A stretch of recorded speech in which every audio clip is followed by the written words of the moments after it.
Today we're going to do a walkthrough of the 2021 Polaris RZR Trail S 1000 Ultimate. Whew, that's a mouthful. You'll see the machine behind me here. The basic dimensions are this is 60 inches wide and 110 inches long, and it's got 12.5 inches of ground clearance. This basically makes it a mid-sized machine. The ghost gray color scheme of the Trail S Ultimate looks pretty good in my book. At first glance, you'll notice the roll cage extends over the box and becomes the rear bumper. There's a 1000cc engine out back that produces 100 horsepower, which is a lot of horsepower for a UTV this size. At least, it's a lot of horsepower for me and the trails that I ride in British Columbia. You might notice the RZR's a little bit dirty. I thought about doing this right when I got the machine home, super shiny, as clean as it will ever be, and then I thought, I'd rather drive the machine for a while, get to know it, get a feel for it, then I could talk about it more sensibly. So, a little layer of dirt and dust and grime, but it's all character. The tires are 27 inches tall, 9 inches wide out front, and 11 inches wide out back. The fenders are nice and wide to help keep water, mud, and dust from entering the cabin. Behind each wheel, you'll see Walker Evans shocks that can be adjusted to 16 positions. I'm still experimenting with them, but 4 clicks away from soft is a very good ride. Above each rear wheel, you'll see an air intake by the Trail S logo. The driver's side draws cool air into the clutch and drive belt. The passenger side draws cool air into the engine itself. Keep them in mind whenever you're splashing around in deep water. It'll be a bad scene if those get wet. Although, they're pretty much in line with the top of the doors, so try to keep water from pouring into the cabin over the doors. Polaris put full doors on the RZR Trail S, and they have a rubber seal to keep out water and dust. They're not completely waterproof, but they do a pretty good job.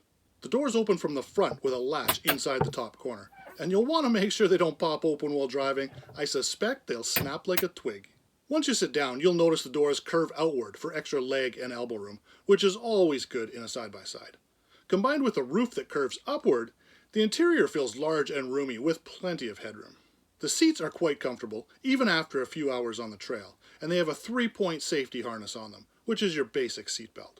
The driver's seat can be adjusted forward and back with a lever, but the passenger seat is locked into place. Combined with the adjustable steering wheel, the cabin can be quite comfortable for drivers of different sizes. Cabin storage is pretty good, starting with a cubbyhole with a mesh front above the passenger grab handle. Great for stashing something you want to grab quickly during the ride. There are a couple of mostly waterproof glove boxes located below the grab handle and in the center of the dashboard. The Trail S Ultimate comes with a GPS navigation system that has a bright touchscreen as well as a few buttons. I haven't needed to rely on the GPS maps yet, but I did use the Polaris website to download the maps for Western Canada, and they seem very comprehensive. I'll save the details for another video. You can use Bluetooth to connect your phone and then crank your favorite tunes through the stereo, which has Rockford Fosgate speakers located under the dash by your knees. I think they're plenty loud enough, although I usually prefer no music while riding, but my wife thinks they're too quiet. My favorite part of the navigation screen is the customized gauges. There are about 10 or 12 items to choose from, and you can place your top 6 into a couple of different layouts. I find this screen a lot easier to read at a glance compared to the more traditional LCD screen between the speedometer and tachometer. Once again, I'll save the details for another video. Polaris built the RZR Trail S with an all-wheel drive system rather than a more traditional 4-wheel drive system, and you'll find the toggle switch in the middle of the dashboard. I've been told the all-wheel drive system favors the rear wheels most of the time and puts power to the front wheels as needed. You can operate in 2-wheel drive whenever you want to get the back end moving around in corners.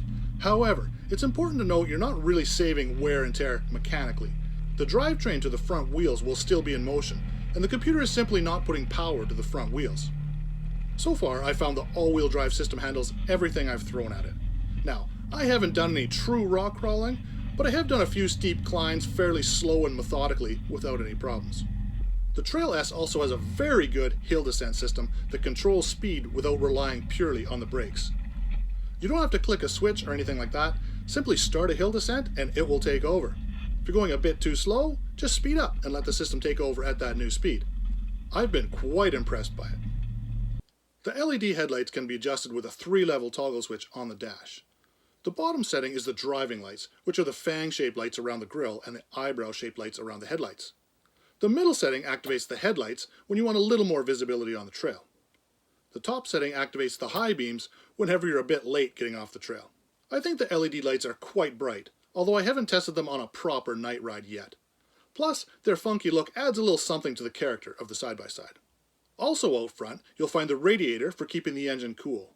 If you're playing in the mud, take a peek through that grill every once in a while and make sure it's clean, and rinse it with a bit of water if needed so you don't overheat. The hood is held on with a couple of clips that come off easily but can be a bit finicky to get back in place. Under here, you'll see the coolant reservoir and various electrical connections up nice and high to keep them mostly dry.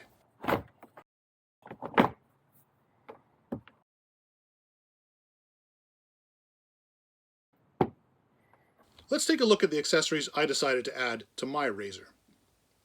A front bumper that extends out to protect the headlights. Let's face it, oncoming badness is most likely to attack from the front. A 3,500 pound winch for getting out of those sticky situations. The Trail S weighs in at about 1,500 pounds, so it should be plenty strong enough. A half windshield to keep some of the air off my face, but still allow some air to roll through the cabin and keep everything cool. We'll talk about that more in a moment. This one attaches to the roll bar with 2 lock and ride clips. A rear view mirror to see what's happening on the road behind me. A cooler box to store the important stuff and keep everything clean and dry. This one attaches with some lock and ride clips and leaves plenty of room on each side of the trunk to strap down additional stuff.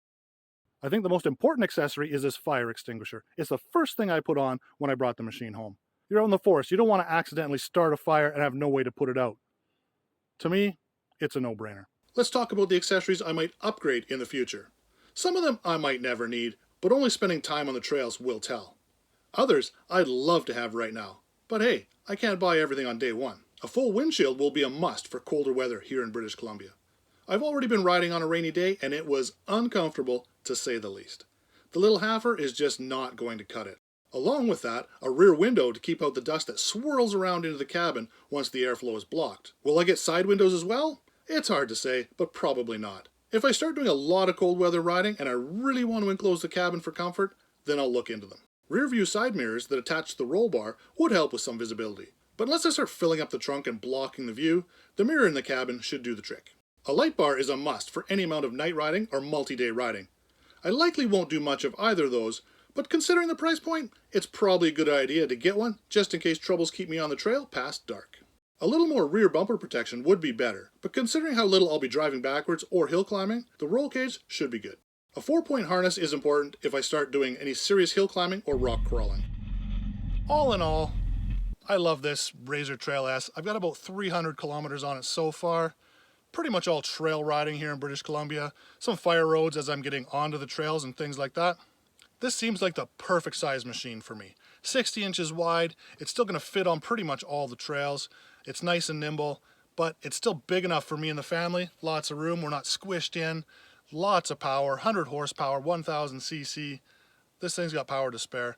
I'm not particularly going to push this thing like the stuff you see in, the Baja races and things like that. I will probably never push this right to its limit. So this is lots for me. Big enough for everything, lots of power, small enough to fit on the trails. So perfect mid-size machine for me. Now if you have a machine, what machine did you pick? Why did you pick it? What kind of terrain do you ride on? And how does it really suit your purpose? Let me know. Going forward, I plan on making a lot of videos from this thing. I've got my camera mount here, got another one in the back, got another one in the bag. I haven't figured out where I'm going to put it, and honestly, I'll probably move them all around. So if you like trail riding videos, there should be a lot of those coming up. If you just like to see the scenery of British Columbia, Canada, there'll be a lot of that coming up. I'll be out with my buddies. They've got Polaris, Arctic Cat, Can-Ams. We'll see lots of different machines, lots of different terrains. Maybe we'll get to see how some machines are better in situations than others, and maybe figure out why when we see that. All in all, I think they're all going to handle everything around here really well, so it should be good. If you like the video, give it a thumbs up. And if you want to see more of British Columbia and the great outdoors, hit that subscribe button. That's it for today. Thank you so much for watching, and I will see you in the next video.